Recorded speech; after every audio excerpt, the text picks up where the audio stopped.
Hi guys, welcome back to W civil examination channel. और आज का ये वीडियो पेपर 1 के SLT 3 के क्वेश्चंस को एनालाइज करने के लिए बनाया गया। तो चलते हैं अपने क्वेश्चंस की ओर और देखते हैं कुछ क्वेश्चंस जो कि हमारे सब्सक्राइबर्स ने पूछे हैं, जिनमें उनको कुछ डाउट था या कुछ चीज़ें उनको जाननी थी। So let's see some questions, और उन क्वेश्चंस के थ्रू हम बहुत कुछ जानने की कोशिश करेंगे और जानने की कोशिश करेंगे कि आखिर किसी एग्ज़ाम को प्रिपेयर करने के लिए कैसे हम रिवर्स टेक्निक का यूज़ कर सकते हैं। तो सबसे पहले देखते हैं हमारा क्वेश्चन नंबर 1, जो कि ऑफिस प्रोसीजर का है और वो आपकी स्क्रीन पर दिया हुआ है।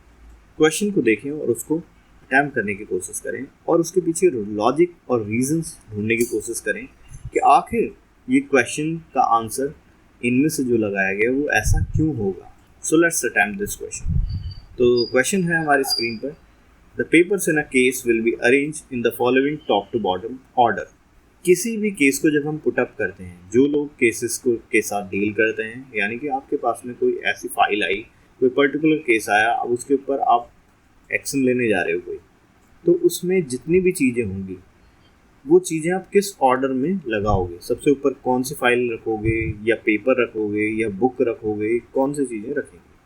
तो इनमें से कुछ ऐसे नाम है जो हमें पता होना चाहिए। सबसे पहले रेफरेंस बुक, जैसे कि आपने बहुत सारी बुक्स देखी हैं, जैसे एक स्वामी हैंड बुक्स हैं, नाभि की बुक्स हैं, ये सब हैं जो कि हमें एक रेफरेंस बताती है रूल्स के बारे में, और जितने भी सर्कुलर्स आए हैं और उन सब चीज़ों को कंपाइल करके बताते हैं, तो इन्हें रेफरेंस बुक कहते हैं। तो रेफरेंस बुक हो गई। और हो गया नोट।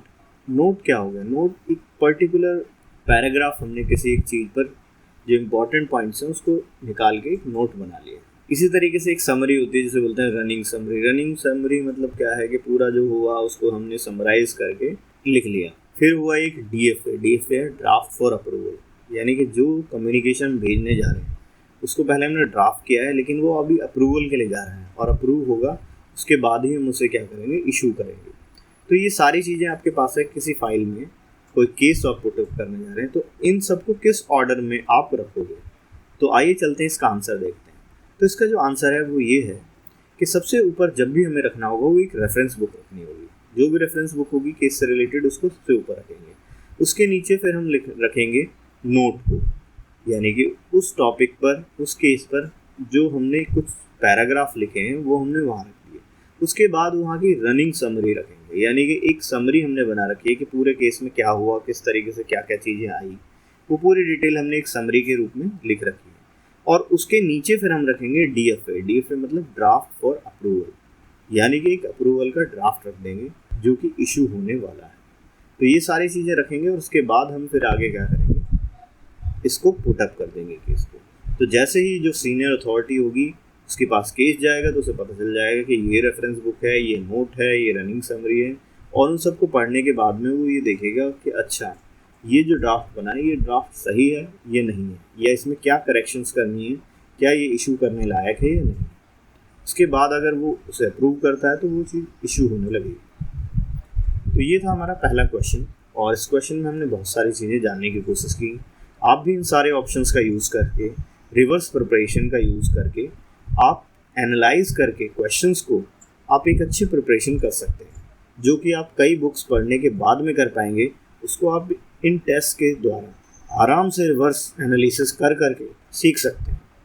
तो यही इसका बेनिफिट है कि आप एक टेस्ट सीरीज़ ज्वाइन करते हैं, उस टेस्ट सीरीज़ में आप क्वेश्चंस करने लगते हैं, तो उन क्वेश्चन से आप बहुत कुछ जानेंगे कि हाँ रियल टाइम एनवायरनमेंट में यही चीज़ें आएंगी, तो इन चीज़ों में कौन कौन से टॉपिक्स होंगे और उन टॉपिक्स को हम कैसे डील करेंगे, और उन सब पे पढ़ते रहोगे, कंटिन्यूसली एक एफर्ट लगाते रहोगे, तो आपको उस इन्वायरमेंट में पता चल जाएगा कि ये पॉइंट हैं, ये टॉपिक्स हैं जो हमें कवर करने हैं, और ये क्वेश्चंस आ सकते हैं। उन क्वेश्चंस के थ्रू ही आप अच्छे ढंग से अपने एग्जामिनेशन की प्रिपरेशन कर सकते हैं। तो ये हुआ हमारा पहला question. Let's move to a next question. तो आइए चलते हैं हम अपने नेक्स्ट क्वेश्चन पे, और नेक्स्ट क्वेश्चन आपकी स्क्रीन पर है। अगेन इसको सोचेंगे और इसके ऑप्शंस को देखेंगे, और इन ऑप्शंस के थ्रू आप अटैम्प्ट करने की कोशिश करेंगे। So let's attempt. तो पहले मैं क्वेश्चन को एक्सप्लेन करना चाहूँगा। A receipt pertaining to a case, एक ऐसी रिसीट जो कि मतलब रिसीव किया गया कोई भी पेपर, कम्युनिकेशन कोई रिसीव की गई है किसी केस के रिलेटेड, और वो चीज़ क्या है, consideration of which is a subject matter of the case, यानी कि उसका जो कंसिडरेशन है वही सब्जेक्ट है केस का। यानी कि केस जो पूरा है, जो रिसीट आई है हमारे पास, यानी कि जो कम्युनिकेशन हमारे पास आया है, उसी के बेसिस पर हमें पूरा केस को बनाना है, पुटअप करना है, ठीक है। तो उस चीज़ को हम क्या बोलते हैं, मतलब वो चीज़ नोट है, एफआर है, पीयूसी है, या बोथ है, क्या चीज़ है। सबसे पहले हमें बताना चाहिए नोट क्या है, नोट कहाँ बनता है। नोट तो ये है कि जब हमारे पास कोई इन्फॉर्मेशन है और हम उस इन्फॉर्मेशन पे अपने शब्दों में कुछ लिख देते हैं, कुछ इन्फॉर्मेशन कलेक्ट करके हमने शॉर्ट बना दिया, जैसे किसी पर्सन की डिटेल दे दी है, कुछ भी ऐसी चीज़, तो नोट हो गया। नेक्स्ट एफआर क्या है और पीयूसी क्या है। पीयूसी का मतलब है जब भी कोई केस होता है तो उसमें एक पेपर आपके पास आएगा, और वो पेपर यानी कि एक कम्युनिकेशन आएगी आपके पास में। उस कम्युनिकेशन में वो कोई भी हो सकती है, लेटर हो सकता है, वो कम्युनिकेशन आपका मेमो हो सकता है, कुछ भी टाइप की कम्युनिकेशन हो सकती है, और उसकी बेसिस पे आपसे पूछा गया है कि हाँ ये ऐसा हो रहा है, अब आप इस पर क्या एक्शन लिए जाएंगे, क्या चीज़ है, उसके ऊपर ही आपको डिसीजन लेना और केस बनाना है। तो वो क्या है, केस का एक सब्जेक्ट हो गया, वही जिसके बारे में हम कंसीडर कर रहे हैं, सब कुछ सोच रहे हैं, वो सब क्या हो गया, पीयूसी हुआ। तो पीयूसी का मतलब ही होता है पेपर अंडर कंसिडरेशन। तो पीयूसी यानी कि जो सबसे पहला कम्युनिकेशन आया हमारे पास में, जिसके बेसिस पे हम आगे सोचेंगे कि आगे हमें क्या क्या केस में करना है, वो हमारा पीयूसी हुआ, पेपर अंडर कंसिडरेशन। अब चलते हैं एफआर। एफआर का मीनिंग होता है फ्रेश रिपोर्ट, यानी कि अगर कोई पीयूसी आ गई, हमारा केस चल रहा है, हम उस केस को पुटअप कर रहे हैं, उस पर आगे फर्दर डेवलपमेंट हो रही है, और फिर कुछ इनपुट्स आए हमारे पास, कोई इन्फॉर्मेशन आई है उसके लिए, फर्दर कोई एक नई रिपोर्ट आ गई जो कि उस पीयूसी से रिलेटेड ही है, लेकिन नया कुछ डेवलपमेंट आया, अब इसके बेसिस पे हमारा केस आगे चलेगा, तो इसको हम बोलते हैं फ्रेश रिपोर्ट। और ये भी हमारे केस का सब्जेक्ट मैटर ही होता है, इसी की कंसिडरेशन पे आगे हमें केस को चलाना है, उसको केस को आगे उस पर एक्शंस लेने हैं। तो इसका मतलब पीयूसी और एफआर दोनों ही ऐसे रिसीट्स हैं जिनकी कंसिडरेशन जो होगी वो एक subject matter of the case बनेगी। तो इसलिए इसका आंसर जो होगा वो फोर्थ वाला होगा, एफआर और पीयूसी दोनों ही इसका आंसर हो सकते हैं, ठीक है। तो ये था इतना इस क्वेश्चन में। अब इस क्वेश्चन में आपने जो टॉपिक्स देखे वो नोट है, एफआर है, पीयूसी है, तो आप क्या करेंगे, ये सारे वर्ड्स लेंगे और इन वर्ड्स को सही ढंग से लिख लेंगे, इनकी मीनिंग्स निकाल लेंगे, और इनसे रिलेटेड अगर कोई क्वेश्चन आता है तो आप उसे अटेम्प्ट कर पाएंगे। तो चलते हैं हमारे नेक्स्ट क्वेश्चन की ओर।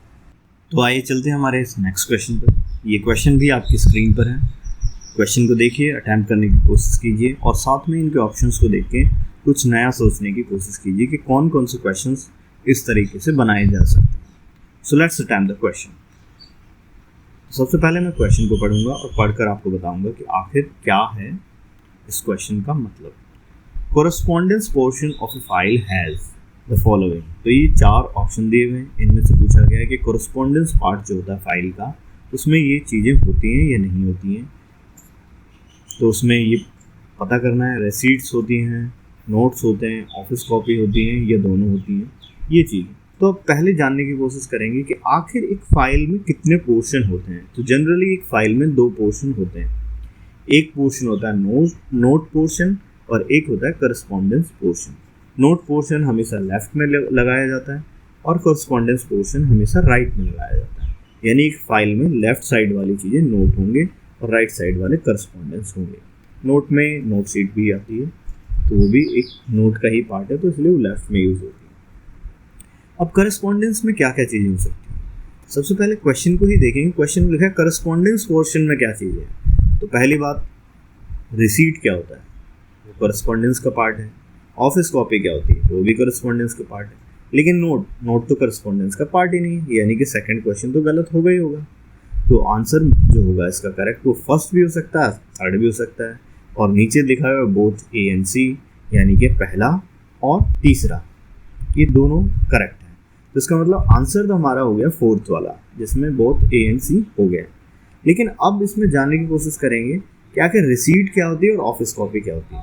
Receipt means something that we receive, यानी कोई करस्पॉन्डेंस अगर हमारे पास आ रहा है तो वो रिसीट की तरह काम कर रहा है, और अगर हमने क्या किया, किसी कॉरस्पॉन्डेंस को बाहर भेजा तो उसकी एक कॉपी अपने पास रख ली, वो क्या है, ऑफिस कॉपी है। तो ये दोनों के दोनों हमारे correspondence portion of a file में हमेशा लगाए जा सकते हैं। तो ये था हमारा क्वेश्चन, और इस क्वेश्चन में हमने फाइल के बारे में जाना और फाइल के दो पोर्शंस के बारे में जाना और उसमें क्या क्या चीज़ें हो सकती हैं। ऐसे ही आप नोट पोर्शन में कौन कौन से पार्ट्स हो सकते हैं, उसमें कौन कौन सी चीज़ें लगाई जा सकती है, उसके बारे में भी स्टडी करेंगे, जिससे आप कभी कोई क्वेश्चन आता है उसको प्रिपेयर कर सकते हैं। तो ये क्वेश्चन इतना ही था, और आगे भी जितने भी टेस्ट होंगे उनकी जो भी आपको क्वेरी लग रही है, जो भी आपको प्रॉब्लम्स हैं, क्वेरीज़ हैं, आपको डाउट्स हैं, वो सारे डाउट्स, प्रॉब्लम्स आप हमारी ऐप के थ्रू हमें भेज सकते हैं या वीडियो के कमेंट सेक्शन में भी लिख सकते हैं, और हम उस पर फिर एनालिसिस करेंगे और कुछ ना कुछ नए कंसेप्ट और नए नए सॉल्यूशन और कैसे स्टडी करना है उसके बारे में आपको बताते रहेंगे। Till then, bye bye, stay tuned to pursue.